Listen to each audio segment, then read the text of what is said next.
राजनीति से शिवराज ने लिया संन्यास, अब पुराने पेशे में लौटेंगे। मोहन यादव से रोज एक पेड़ लगाने की मांगी इजाजत। सबसे लंबे समय तक एमपी के सीएम रहे हैं शिवराज। शिवराज रोज कोई ऐसा काम कर रहे हैं जो उनकी पार्टी के साथ ही उनके विरोधियों को भी हैरान कर रहा है। कांग्रेस के नेता ये दावा कर रहे हैं कि बीजेपी के पास शिवराज जैसा नेता है जो प्रदेश की जनता के बीच जबरदस्त रूप से लोकप्रिय है। अगर शिवराज को बीजेपी ने चुनाव से 6 महीने पहले हटा दिया होता तो प्रदेश में इस समय कांग्रेस की सरकार होती। तो दूसरी ओर अब शिवराज सिंह चौहान ने अपनी रिटायरमेंट की तैयारी कर ली है। शिवराज ने राजनीति से संन्यास लेने के साफ साफ संकेत दे दिए हैं और अब वो अपने पुराने पेशे खेती में लौटने की तैयारी में है। शिवराज ने खेत में ट्रैक्टर चलाया और चने की बुआई की। पूर्व सीएम शिवराज ने एक्स पर खेत की फोटो शेयर करते हुए लिखा, अपने मध्य प्रदेश की माटी सोना उगलती है, धरती मां धन धान्य से घरों को खुशहाल बना देती है।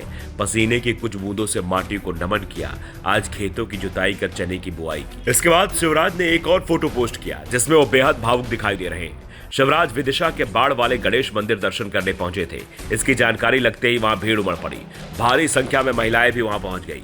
शिवराज ने फोटो पोस्ट करते हुए लिखा, ये मेरा परिवार है। शिवराज अब जिस तरह के बयान दे रहे हैं उससे साफ है कि वो अपने खेती किसानी के काम में लौट रहे हैं। राजनीति से अब वो किनारा कर रहे हैं और इसका बड़ा संकेत उन्होंने गांव में ट्रैक्टर चलाकर दे दिया है। इससे पहले भी शिवराज साफ कर चुके हैं कि वो एमपी नहीं छोड़ेंगे, दिल्ली जाकर अपने लिए कुछ नहीं मांगूंगा। लेकिन जिस तरह से हाईकमान के तेवर शिवराज को लेकर लग रहे हैं उसके बाद अब शिवराज भी पार्टी से किनारा करने का मन बना लिया है।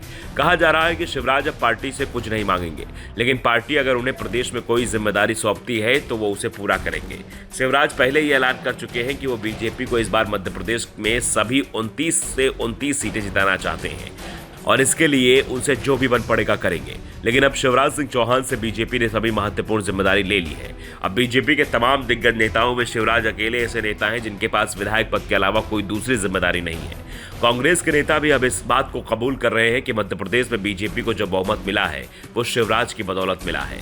लेकिन शिवराज की बढ़ती लोकप्रियता पर उन पर भारी पड़ गई, क्योंकि ये मोदी शाह की बीजेपी में, जिसमें जनाधार वाले नेता की जरूरत नहीं है, वोट पीएम मोदी के नाम पर ही मिल जाएंगे। वो बात अलग है कि प्रधानमंत्री मोदी के नाम पर विधानसभा चुनाव में हर राज्य में वोट नहीं मिलते, लेकिन जहां जीत बीजेपी को मिलती है वहां यही माना जाता है कि वोट प्रधानमंत्री मोदी के नाम पर मिले हैं।